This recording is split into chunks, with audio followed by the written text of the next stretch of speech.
I'm genuinely interested in hearing updates on how Linguado is doing. Several reasons for that. So one, Linguado, so the company has participated in Xculture before, so I know something about the company. But so one, the company is as international as it gets, not only by the virtue of having employees all around the planet, but also the whole product is essentially international. So I always say that Xculture is in the business of connecting cultures. Well, these guys, they do it even on a larger scale.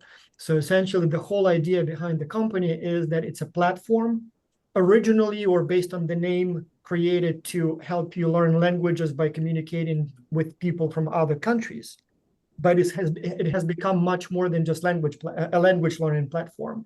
So it's doing all kinds of interesting things, all kinds of features and options that essentially turn it into like a cross-national bridge building platform. So many more engagement opportunities than simply practicing language. Second, I will be honest again, the company is developing so rapidly that I'm just curious to see what has happened since we spoke last time. So it's been a few years since Linguado participated in Xculture.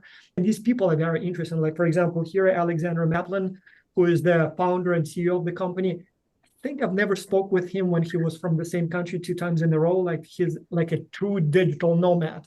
So last time, I think it was Portugal or Brazil, but I mean, every time it's a different country, the United States or somewhere in Latin America, all around Europe, Asia. So if you ever had a dream of being a company owner and not only traveling the world, but like, with him, it's tricky. So last time he was in Portugal, but that's not because there was a office or business conference there, but because he's a surfer. And apparently Portugal had good waves, or he managed to have the meeting from some sort of a cafe with a sort of ocean in the background. So that's true, not really work-life balance, it's like work-life integration. So again, curious, I'm always stuck in my office, so I kind of envy him in that respect. So I want to hear where he is now, both geographically, but also what's going on in the company. But yes, another thing that I really like this company is that, again, the product is such, the industry is such that all of you can not only provide useful ideas as consultants, but it's a kind of product that you may find useful for yourselves. I know many of you learn international languages, many of you travel internationally. So you are particularly well suited to both share your ideas, but you may even find the product useful for your everyday, whatever needs you have. And so with that, let me turn the microphone to Alex so he can introduce his team, and then we'll go with company introduction. And students, as always, if you have questions, put them in the chat window or in the Q&A, or raise your hand. We'll promote you to the panelist, and hopefully we'll have enough time to ask questions. So Alex, to you and your team, please. Sure. Can you hear me okay, first off? Yes, the sound is fine. Okay. Well, yeah, I'm in Miami, so we're in the same country. That's what I'm talking about. So I was kind of hoping that you're back or still in Portugal, so that we'll say, see, like twice in the same country. No, it's yet another location. Yeah, no, I'm in. Well, Miami is home now, but Miami is its own country. We always like to joke in Miami. It's so close to the U.S., right? Because it's so culturally different and diverse. But yeah, one of the reasons I came back actually was our CTO, Gabriel, was kicking my butt, telling me to get back home. And, this is a very important, pivotal time in our business as we have finally, I guess you could say, finished our transition and or rebuild from our previous team. For the first time in our company's history, we're independent from the previous team that we were working with, which was outsourced to Serbia, if you remember. Yep. And something that Gabriel, I'm sure, is very proud of is that we're finally owners of our own technology. Everything is in-house. We shifted from an outsourced business model to completely in-house. So with that, I'll introduce the team. And first of all, I just want to say thank you, Vas. I see we have plenty of attendees on the call. There's roughly 29, 30 people. Well, as always, most people will be watching the recording because the United States, Latin America, all in college. Europe, probably after work, but still not sleeping. But then Asia, probably already sleeping. So we'll just record this meeting for those who cannot attend live. Sure, no problem. So so the people that are on my side that are on the call are, I guess you could say, more of the core integral part of our team. Not to say that anybody else who's not here is not. We are completely indebted to our engineers, our moderators, people that help us out with marketing. So I invited Gabriel, our CTO, of course, because he's in charge of our technology. Everything that we envision, it's in his hands to make come to fruition.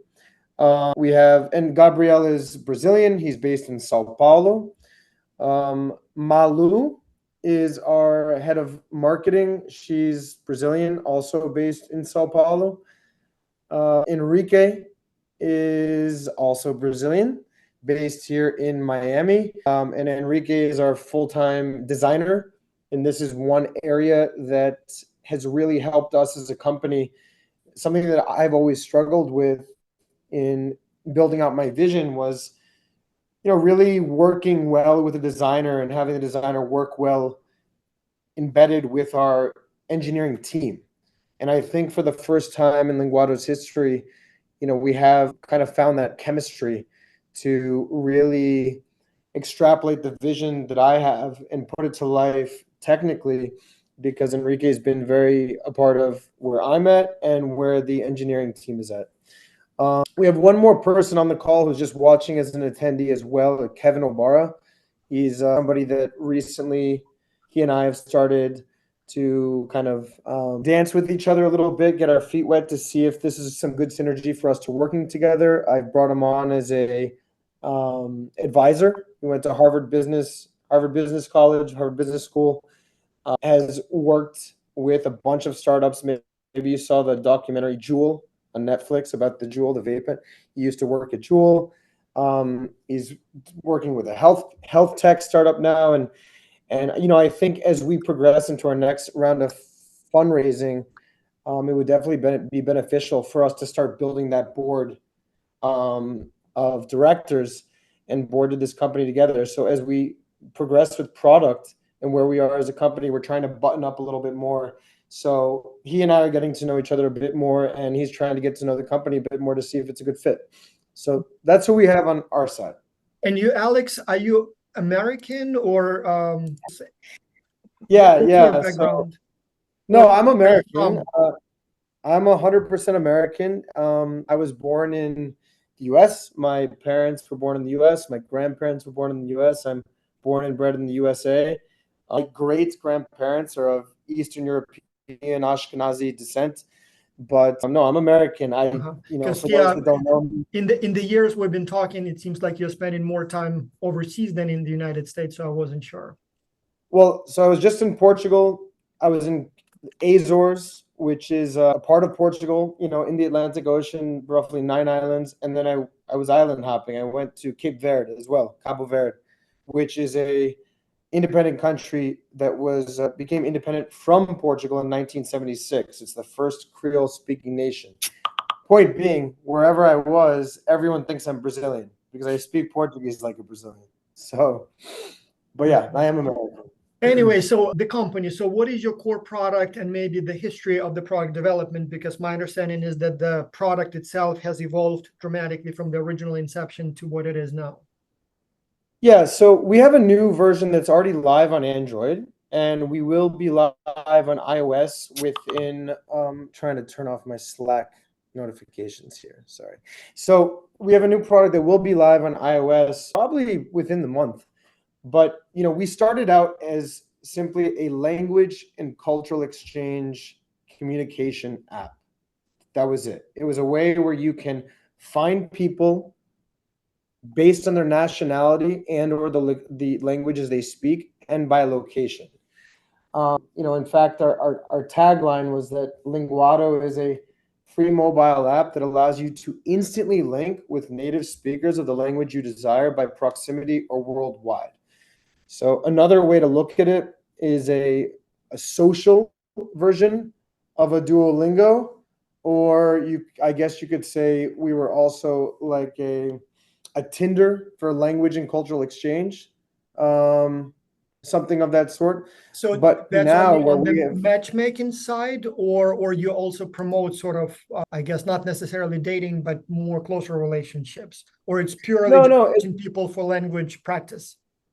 Nothing to do with dating. When I say Tinder of language and cultural exchange, what I mean is one-on-one conversations for people that are looking for language exchange or cultural exchange, I see. not looking for romance. Mhm. Romance is always a side effect of any type of language or cultural exchange that can happen.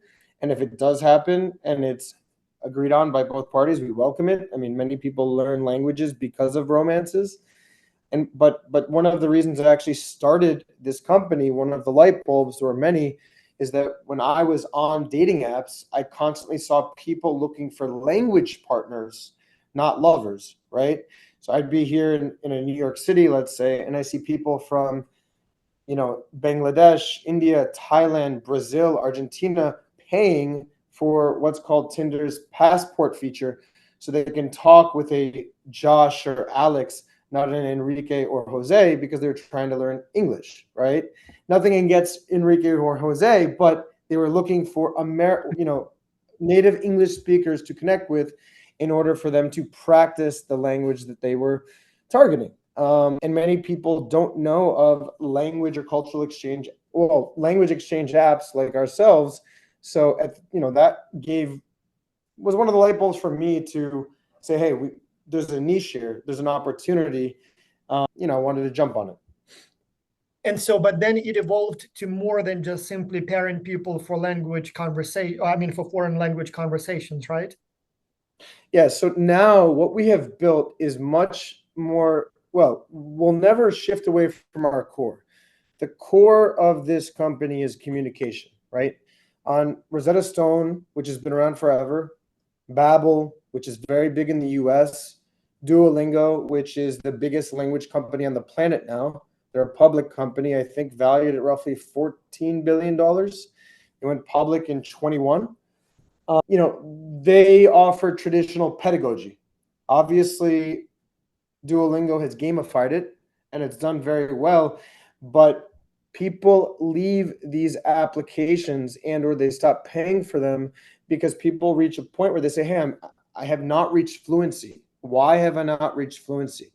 Well, the key to learn a language is immersion. So we wanted to, and we have recreated immersion from the palm of your hand by providing a community of native speakers around the world of the nationality or language you desire. There was always different use cases for why people can use the app other than language learning. For example, I lived in Brazil. I already speak Portuguese. I have no reason to continue my Portuguese learning. I think the team here can defend me and say it's pretty fluent. But what I use it for example, I'm here in Miami. Maybe I want to watch Brazil play a football game with other Brazilians. Maybe I want to go to a Brazilian barbecue. I'll use it to find Brazilian people, right? Many people miss their homeland when they move abroad. You could be, let's say you're from Ukraine, Vas, correct? Yes, yes. Right.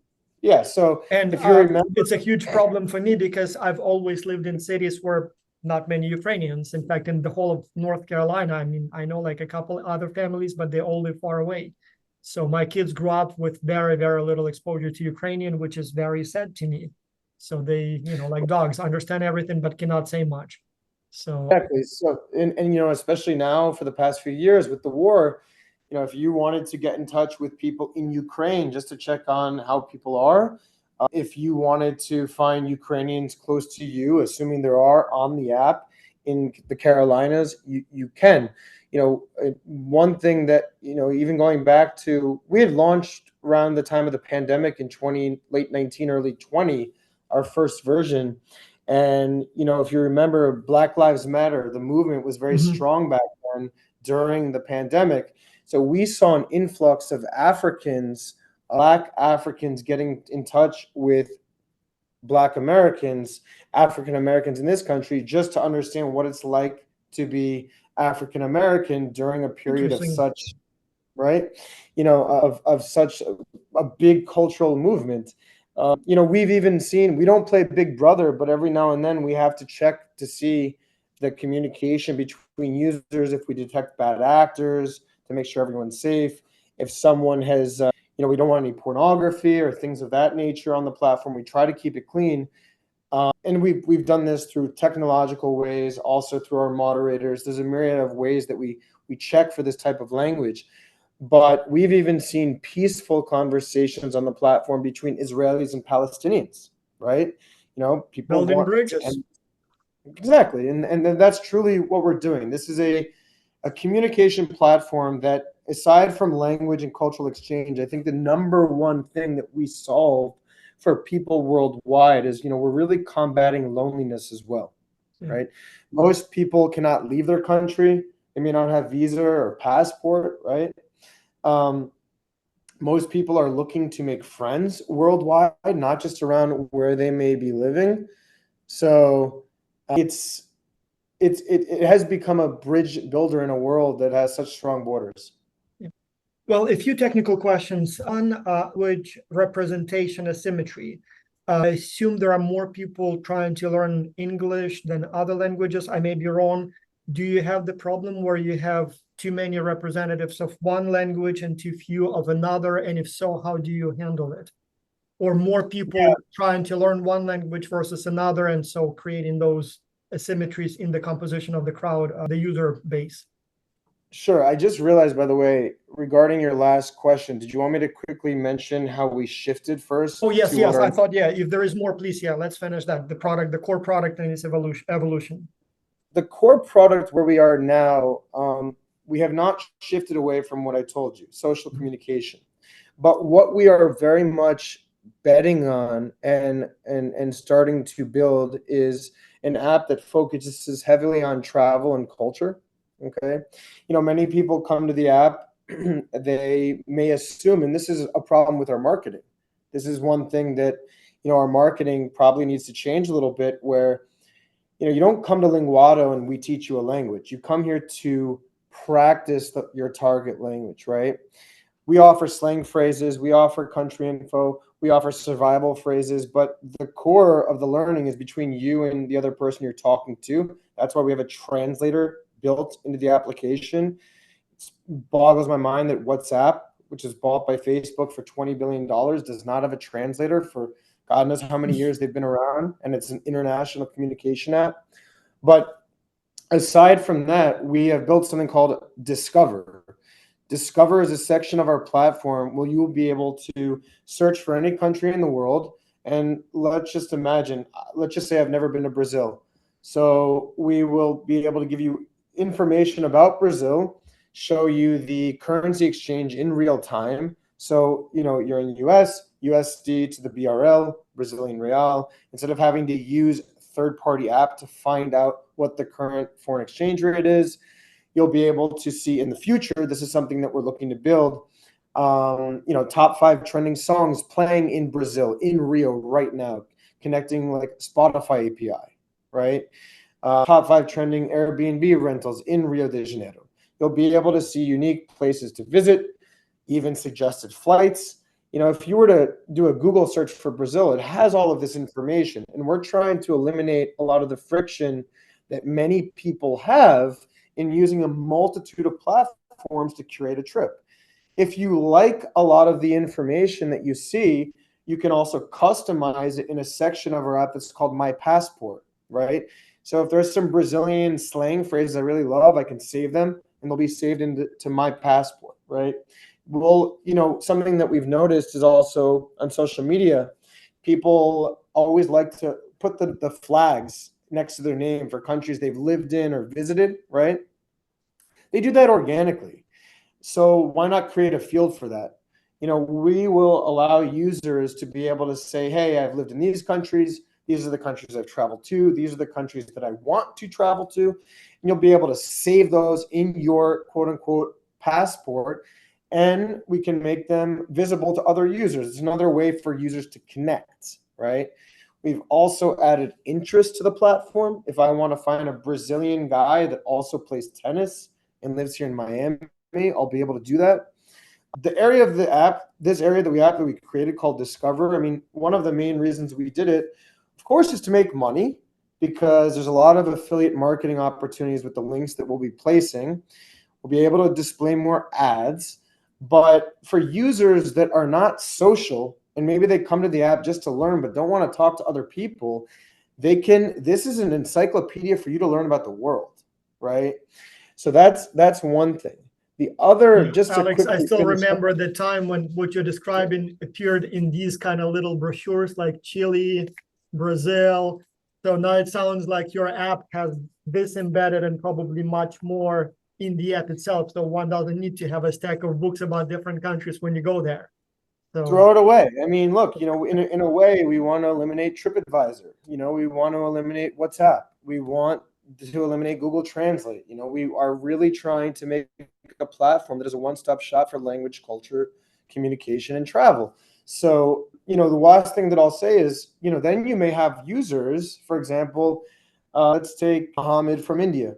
I mean, I'm only saying the name Mohammed because it's the most common name in the world. Let's say Mohammed wants to talk with Malu, who's in Brazil, but because he wants to practice his Portuguese, but she doesn't want to practice Hindi or one of the languages he speaks. It's not a symbiotic connection, right? So if that person, let's say, is not getting any social interaction on the platform, they may want to leave because this is a social platform. So two things that we're doing to prevent that is creating this discover section of the app and also groups. And when I say groups, we're labeling them as something called tribes. This will also be a monetizable area of the application where people can apply to join a certain tribe. So let's say it's Spanish, Portuguese, French at certain levels. And every week there will be what's called a different mission. And the mission is essentially the topic for that group, right? So if you're joining the Spanish level 1 tribe, this week's mission could be sports. Next week could be gastronomy. And at first, we will have these groups led by our team, our own personal moderators, but we would like to use AI, assuming these groups go well, moving forward. So these are AI-led moderators running these groups. This way, people can jump into a group and get exposure to any language that they desire, and they don't have to worry about someone else accepting the request. So lots of questions already in Q&A. While Adam is asking, what are the security protocols in place, scammers, moderation, potential victims, quality controls? Sure. So right now, our support is mainly being head by Cake, who's on the call, and I forgot to introduce her. I'm sorry. But this is a perfect opportunity for me to introduce Cake. Cake is someone who I actually met on Linguado. I found her on the app. We had a lovely conversation, I think within the first year of after we had launched. And she's someone that started out as a moderator. A moderator are people that are like our Linguado super users. They spend tons of time on the platform. They love using our app. And so every now and then, we'll go into our database and see who's spending the most time on the platform. And so we'll get in touch with these people, say, hey, what do you like about it? What don't you like about it? What do you think can be improved? And, for people that are trying to be entrepreneurs and build companies, the first thing that I would recommend is like get to know your user. You need feedback because your intuition, what you think works, is not always going to be the best solution for your users. And with us, we have users in every country on the planet, and English is not their first language, the majority of them, right? So we have to be very careful about how we disseminate information. I'm always preaching to Enrique that, the app needs to be very icon heavy, not language heavy, because if your first language is Arabic and you're seeing the app in English, Portuguese, or Spanish, because right now we translate to 3. However, Gabrielle has built a way where we can translate to every language. So it's called localization. Localization is the way that you do that. But again, in the way it is now, and it's been, if English isn't your first language and you're there to learn English or better your English, you have to be very careful on what you display in the UI, the user interface, right? So anyway, our support has done a phenomenal job with our moderators, which are mainly volunteers. And we, every single month, we offer different incentives for them, whether it's try and get 5-star reviews from our users, get the most feedback from our users. We have to keep growing organically. And right now, we're not spending money on ads. We've done that in the past, but with any life cycle of a startup, you're always trying to economize, even when money comes in, because you're always spending it. So the ways that we're detecting for bad actors, well, one, we have a phallic algorithm which detects, pornography. I believe we're using Google for that. We also have certain. Yep, Gabrielle's giving me the thumbs up. So we're using a Google API that detects for pornography. We also have a way that detects for certain curse words and things like this, right? And then, of course, any user can report or block another Right, right. user. When that happens, it goes to our support team, and Cake has people working under her. They'll review the complaint, they'll review the conversation, and see if it merits the person being booted off our platform. Yeah. Another important question. So the pricing model. So there is a question from several students from what I see now, but yes, are those services free? Do people pay for the app? Is it ad supported? I think that's how the questions have been phrased. Yeah, so we do have ads on the platform. We're earning revenue through ads. I believe when you and I had spoke during our first time we were part of the program, I don't think we had ads displayed on the platform then. So we have since added ads to the app. But Linguado is what's called a freemium app, free for everyone, but you can pay for premium services. And it's actually, this is definitely one of the things that we would like help with X Culture, is to beef up our monetization, get feedback from our users of things that maybe they would pay for, that we shouldn't offer for free. I don't want to go down this tangent yet because I have a million other things. There are key things that I'd like to say that what we really want from the students. But yeah, as far as us making money, that's where we are now. We have ads and we have a premium version. What we will be building are in-app purchases for single purchases, right? We also are planning to look at our pricing model this week, because we don't charge the same in the US that we charge in Indonesia for the pro version, right? Economies to scale. So that is something that has not been reviewed or looked at in probably more than 2 years. All of that needs to be updated as far as what we're charging in each country. We also, a lot of apps charge differently in different countries for different features. I'm not saying we need to do that, but we absolutely need to take a look at where users are spending the most time, where they're clicking the most. There's ways for us to track our user and the user journey better, to find out better or stronger areas for monetization. One area that we have not built yet that we're looking to monetize is what I mentioned, which are the tribes. We should and will be monetizing the discover area of the app as it relates to the affiliate links we'll be placing from third-party companies. And something that I have not mentioned yet, which we may do down the road, it's something that I've pitched forever and we have not yet implemented, and I don't know if we will, but you may remember this monetize your tongue model that I've mentioned in the past, allowing users to make money on the platform, offering language services. If a certain user does. Like a teacher community almost, or tutor. Is that what you're talking about? Or Yeah, not? so let's say that Mohammed wants to talk to Barbara, but Barbara doesn't want to talk to Mohammed. Maybe she charges him for a conversation. I used to Actually, work that may for. not be a bad idea. So, I mean, if I'm there to practice my language skills, then yeah, I would prefer to work with a professional conversation partner. I guess there is value in, talking to random people, but if there are people who are, very clear pronunciation, maybe some educational background, yeah, I guess, I wouldn't mind paying a few dollars per hour or whatever they charge. Look, Airbnb has become a monster of a business because it allowed users to make money. Yeah, Uber, platform. same thing. Uber, it's a sharing economy. When you allow people to drive taxis, everyone can do it. WAG for walking dogs is a very big company in the US. Sharing economies work. We have had many users on our platform that come to the app that work in the language space. They will get people from our platform and they find their students and they bring them off the platform. Why? Because they're able to charge them off the platform in their unique way. They can maybe create a group class using a Skype or a Zoom, right? So this is something that, right now in the old platform, we had video calls. We do not have it now in this current platform. The only reason that we don't have video calls is just because we have not built out that technology yet. This is a whole new code stack. We absolutely need it, but we do feel that creating groups, if you have to prioritize our product roadmap, we think groups is going to be a much bigger feature that's more monetizable than video. I mean, video you can do on WhatsApp, for example, right? So basically allowing users to teach, tutor, interpret, translate, transcribe, or even be like a tour guide.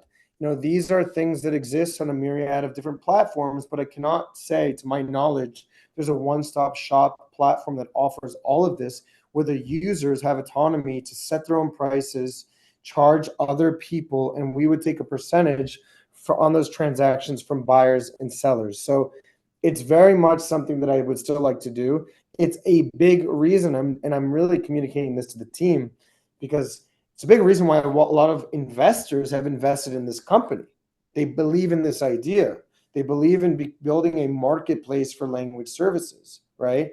In fact, Evan has worked with marketplaces in the past, and it's one of the reasons that I wanted him to come join us, because he may see that opportunity for us. We have proof of concept right now with many people that have done this and made money doing it, but they pull the users off the platform. So we just need to create the infrastructure so that they stay and everyone benefits. Yep, definitely a lost opportunity. So lots of questions here. Let me see. So there is one interesting and quick question from Rafik. So he says he loves the idea. He's specifically interested in when you mentioned Black Americans, Africans talking to Black Americans. And he says he's in Nigeria and was trying to download the app, but it says not available in your country. So what's basically the question is, what is the geography of the app's availability at this time? Okay, it's really good to know that. So this person is in Nigeria? Yes, so Fik Abdul Wiley, and so he says that, yes, so when he searches in the App Store, it says not available in Nigeria. Gotcha. Gabriel, take note of this.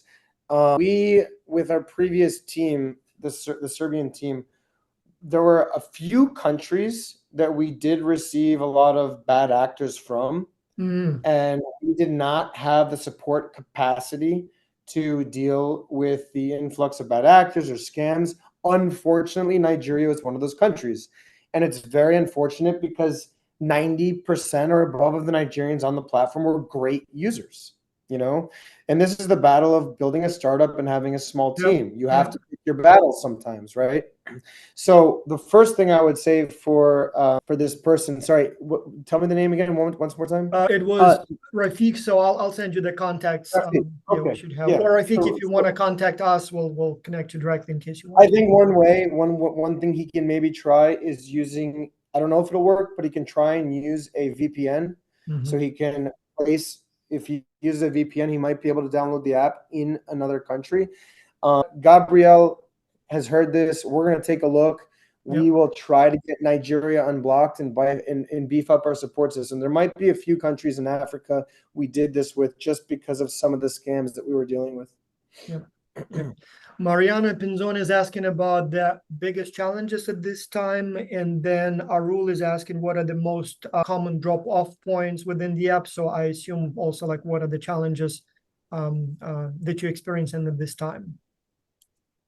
Look, the biggest challenge for us is just, and this is where we want everyone a part of X Culture to download the app, to try it. In fact, we want to create a Slack channel where they can join and submit feedback and report bugs. We built a new app. So technologically, we just want to, it's been such a huge overhaul that Gabriel and our engineers had to undertake by dealing with all this legacy code that we did not build, right? It was inherited. So when you are inheriting code, building on top of it, and then building new code, and you're dealing with different backend infrastructures and trying to get everything to merge, I mean, the short version is it's just technical. So, it's normal. We will have bugs. We are experiencing some bugs. Every single week, though, we're putting out new releases. The app is getting better and better. The benefits of having this in-house team is that we're working around the clock to solve whatever bugs that are being shown and produced. The fact that it's also a worldwide global app.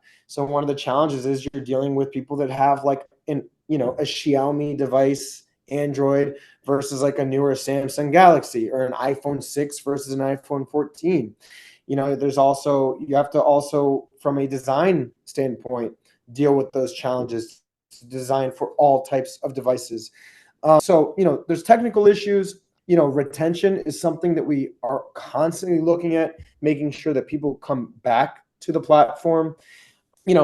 Keeping the app, of course, clean. I think we've done a pretty good job of that, as far as support. But those are a few of the things. But right now, more than anything, we're just so focused on product more than anything else, and getting this to be 100%, which is why we also haven't launched on iOS yet. The majority of investors have iPhones, right? We want this to be very impressive to the US based venture capitalist who looks at it and is like, wow, this is phenomenal. We were forced to go live on Android. We were not forced to go live on iOS. So we're at the point where we're almost ready to go. But also another challenge is just dealing with Apple. Google is easy. Apple has more restrictions as it relates to Didn't know GDPR, that. California. Yeah, Huh, they're more of a bully as far as apps getting approved in the App Store than Android. Google pretty much gives the green light all the time. interesting. I So, didn't know that. Yeah. Yeah. yeah. Advertising and marketing. So how do you advertise your services for app at this time? How are we currently advertising? And Well, maybe look, even more, maybe you tried something that didn't work, or maybe something that you're particularly interested in exploring, so that students don't reinvent the bicycle, but rather build upon what you already know. yeah, we are 100% relying on organic growth at this stage, right? In the past, we have done targeted ads, and we've used Facebook and Google for those ads. And we've done great as far as getting a return on those ads.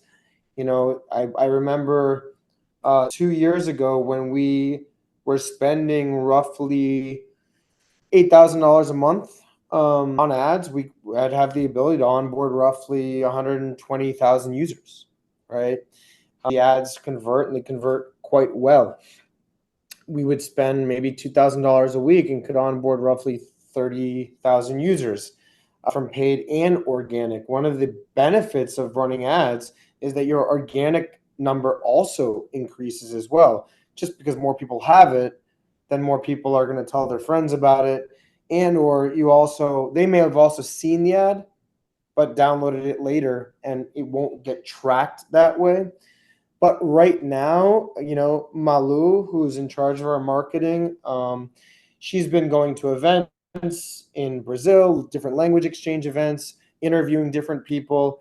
I've been traveling through my travels. I'm interviewing different people. We're collecting all this media. We're blasting it on our socials, be it YouTube, Instagram, Facebook. We're live on every single platform, X, TikTok as well. So, look, we also, I think, are doing a better job with SEO, and that's also organic. When people are doing any sort of press release or writing up about us, the more that we are appearing in Google searches, the more that people find out about us. Even in the App Store, there's App Store SEO. For those that are not aware, SEO is search engine Yeah. optimization. If someone writes in the App Store, let's say language exchange, maybe 2 years ago, we wouldn't be in the first 2, 3 pages in Google or in Apple. Now, maybe we will be, right? So that helps. Obviously, getting good reviews also increases your SEO. So it's a myriad of things. Yeah. There is a comment, I guess somebody is already trying to help. So while Adam is saying that, back to your comment that some of the teachers or users take the conversation off the app. So he says that maybe you should monitor and display messages that no personal form of contact like WhatsApp or phone outside the app. I'm not sure how much you can police it and enforce this policy, but something's telling me that you already thought about it. But if you want to respond to Adam's comment here. That's a great point. You never want users to leave. This is the reason why in the future I'd like to build this monetize your tongue platform, allowing users to earn money on the app because if we have that built into the infrastructure, then we have checks and balances. If I wanted to pay you for a Ukrainian lesson, but offline, well, and you ask for the money in advance, you may just block me and my money's gone, right? So, but in its current state, look, we don't prevent that. We can lose users because WhatsApp is still a faster chat. Yeah. WhatsApp still has, it has video calls and audio calls that work well. They have, I mean, they should be, right? They're owned by Meta and they have a bajillion engineers. So, it's tough. I think building out certain features like our translator, something that they don't have, is one way that will give people an opportunity to stay in the platform. Building out the groups, that's another way. But at the end of the day, people always have this kind of inkling. There's some sense of proximity you feel when you're connecting with somebody. If you say, hey, what's your Instagram or what's your phone number, right? If that gets passed to you, there's this natural kind of diversion to speak offline. So that's some great feedback I'd like to hear from the X-Culture students about, is how to keep users on our platform. I think the best way is just really building a fast working chat that can, work as well as a Better WhatsApp. experience than WhatsApp or something like that. Yeah.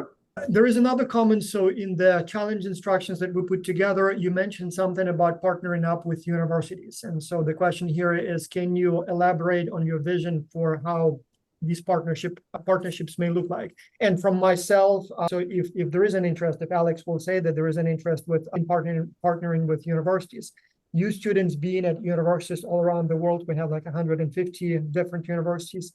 You may even be able to talk directly to your, I don't know, linguistics departments or international student services.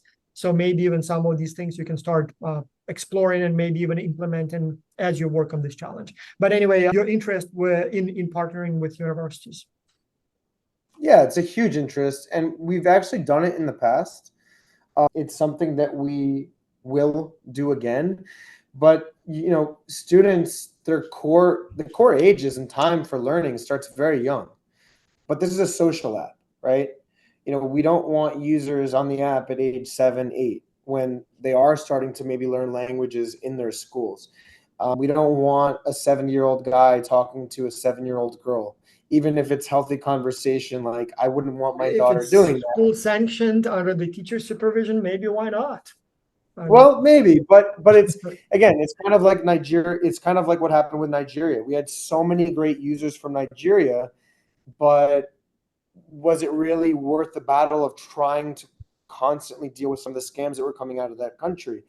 Maybe yes, maybe no, maybe not, maybe no then, maybe yes now. I mean, now that we are much more in control of our tech, I think, yeah, we absolutely can and we will look at Nigeria, something regarding age and schools. Yeah, if we can build better infrastructure and maybe safeguards between the communication and things like that, that's more structured and geared for college students, then sure. But at the end of the day, companies, social platforms like ours and others, they have gone viral because of university adoption. One university that we had partnered with in the past was a school in Louisiana, and it was a small school, and one of our users, Sadonte, he was on the app learning 30 plus different languages. Don't ask me why, but he was a true Cajun boy from Louisiana who, he's already spoke very good French, but wanted to travel the world, and actually did during the pandemic, meeting all of his friends on Linguado. There's a YouTube video about this on our YouTube page. But we partnered with his university because they wanted to offer culture credit for students, right? As a way to supplement people that maybe don't have the money to travel abroad. They can have pen pals in different countries around the world based on their target language. So if I'm studying French and there's a school trip to Paris, or I have the opportunity to study in Paris, but I don't have the funds to do so, we would pair them with Parisians on the app, and the school would kind of keep track of their progress, and we would pair them with moderators on our end, so that they could receive culture credit for speaking French every single day with that partner. Funny that you say that. First, there is a question from Chao Feng about offering some form of certification. But literally this morning at my school, we were talking about our international business major. And so one of the requirements to get a degree in international business is that you must spend at least a semester overseas.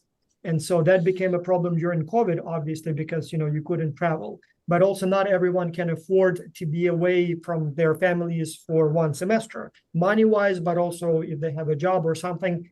And so literally this morning we were discussing, are there any other things we can offer our students that would be equally valuable and rigorous that would not require physical travel overseas? So maybe, I don't know, like if you have 5 conversation partners and you talk to them for a semester every day for X number of hours, that might be an alternative option. So never thought about that, but I don't know. I mean, if your app could provide some sort of like, hours spoken, if we could get some sort of certified, log of them talking to people in whatever country, I guess that might be a good substitute for the actual physical trip overseas. So We listen. We use an app called Clockify to track how many hours our employees are working. yeah, I don't know. Yeah, maybe, We or like absolutely- if you reach to like ninja level, whatever hours needed for that, actually that might be an interesting substitute. In fact, Look, same thing. yeah. So for international business majors, again, true story, this morning, discussed it literally a few hours ago. So another requirement is that they take 2 foreign language courses. And so the discussion was mainly around the topic that some people are multilingual, grew up in multiple families. Maybe for them, we should substitute it with, requirements to take just other international business courses. But I'm now thinking, maybe instead of taking those courses, again, conversations, show us that you spend this many hours talking to foreigners in foreign languages. That's an interesting one. Anyway, Alex, so we are out of time, but there is one more question that I wanted to ask. So, and I see like Anthony is also suggesting some things related to Airbnb. And so that would be all, guys, left for you to present in your challenges. A whole different question that I wanted to ask you, Alex. So your entrepreneurial career, again, you are where most of our students want to be in a few years. Most of them, based on our surveys, want to start their own businesses. So just curious, your personal story. So how did you get into this whole thing of owning a business? Was it just on a whim or planned strategy? Where did you find the money to start it?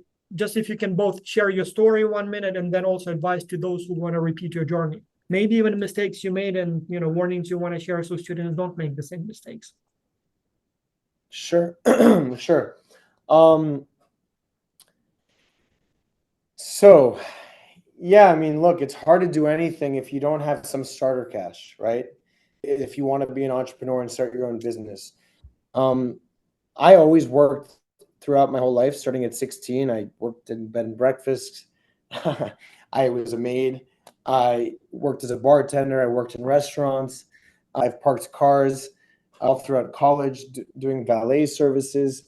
I was a butler, the whole gamut. And I recommend. What did you study for? What was your degree in? Yeah, and so if you remember, I went to George Washington University in DC. My degree is in international business and Spanish literature. Okay, so then you are close to what you sort of do now anyway. Okay. I suppose, but life was my education. Not to discredit education, I encourage all of you to finish your degrees, but life absolutely was my education. I from a very early age had a strong interest in language and culture, and there's a myriad of reasons for that. But I had studied abroad I'd done a foreign exchange program in high school in Spain, and then I had also studied abroad again in college. So when I came back to the U.S., I wanted to do everything in my power to move back abroad. But I had even when I came back from Spain, I had actually come back to finish my last semester at GW, and I dropped out. I was very depressed. I could not reconnect with American college students that were my friends.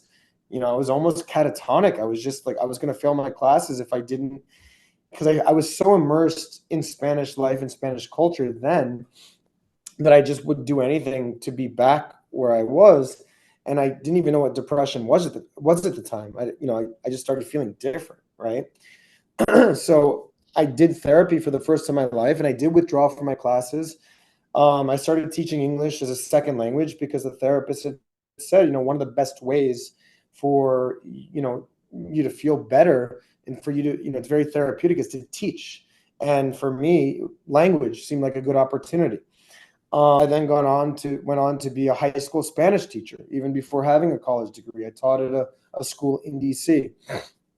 Eventually, after I graduated, the mission was still to move abroad. So my way of doing that was actually, I was invited to work in the merchant services industry. One thing that I'll recommend to every student is residual income that you can earn, royalties that you don't have to think about, right? So, it exists in, like, let's say with insurance, you have you offer insurance policies, you make money every month based on those insurance policies. But the path that I chose that kind of found me was credit card processing. So I was a bartender at the time, and a guy came up to me and he was like, "Hey, I was always good at selling certain drinks." He was like, "Hey, you see that machine behind you?" I go, "Yeah." And he's like, "Well, if I use my credit card to pay for this $100 bill, how much do you think your bar earns?" I was like, "I don't know, $100." It's like, "Well, no. There's these little feeder fish, the middlemen, the company that acquires the transaction, the company that's going to authorize it, process it, and then Visa, Master, Discover, they all take a little piece." It's like, "Okay, I didn't know." So he told me about the industry. He's like, "Well, look, anytime he's like, I process cards, and any business in today's world accepts credit cards. So if you can just offer them lower rates, you'll be making money in fractions of pennies on every single transaction." So do we have like 2 more minutes? Yeah. So it's more about your time than our time. Well, I'm good. I mean, this is a funny story. I'll say this. So, I was like, all right, I'll give it a try. And it was just commission based. So the first the first client that I had was a tuxedo shop in Hartford, Connecticut, where I'm from. It's not a high volume credit card transaction business, right? They only are really like swiping cards during like prom season or, during, wedding season in the summer. So I remember like I'd make no money throughout the whole year. And then in like July, I'd make like $5. I'm like, all right, well, it doesn't seem like there's a whole lot of, money in this industry. And then finally, my buddy invites me to go out with him at the University of Maryland because I was in DC, just to go out at party at University of Maryland College Park. Go out with him. I was drinking, have a fun night, but I ended up falling on my face and breaking this front tooth. I don't remember exactly what happened. To be very frank with everybody, I had blacked out. I drank way too much. I was 21 years old. But I woke up and like 3/4 of my tooth were gone. And I had come back to DC. I'm not going to tell every single detail of this story. I'll spare you guys. But I came back to my apartment in DC. I called my mom with no tooth, because I didn't have the money to repair it at the time. So what do? You call your mother. And I went to a dentist, orthodontist, got my tooth repaired. 2 weeks later, the same guy calls me again, and he invites me to go out with him in Baltimore, where he's from. I'm like, man, I don't know, like didn't go so well last time we went out, right? And so he invites me to go to the bar, and I finally say yes. And I had a shaved head back then. Someone taps me on the shoulder. I turn around, and then boom, just punches me in the mouth. And I'm like seeing stars. And the same, my $5,000 tooth that my mom had helped pay for, I just goes to the back of my throat. I spit it out, bloody. Everyone thinks there's going to be a fight. All I can hear in my head is like, "Alex, you idiot!" Like my mom's screaming, about this tooth. I'm on my hands and knees trying to find it. I do. The guy runs out of the bar, thinking there's going to be a fight. And it was clear. He was like, "Oh my God, dude, I thought you were somebody else." Right. So we end up going to my friend's house, his mother's house, pass out there, wake up the next morning. She's cooking us breakfast and she's calling dental surgeons in the area. And she's like, "So Alex, like, what are you doing?" I could barely talk, but I was like, I just finished up college. I'm bartending and I just started this credit card processing gig. Don't know much about it, but seems like there's opportunity. She goes, "Oh, okay. Well, did my son, Carl, my friend, tell you what I do?" And I go, "No." And she goes, "Well, I'm the treasurer at Johns Hopkins University." And it just so happens we're in the middle of an RFP, request for proposal. We're taking bids from different vendors. The way that we currently process credit cards on campus is a mess. The hospital is one way, tuition payments are another, bars and restaurants.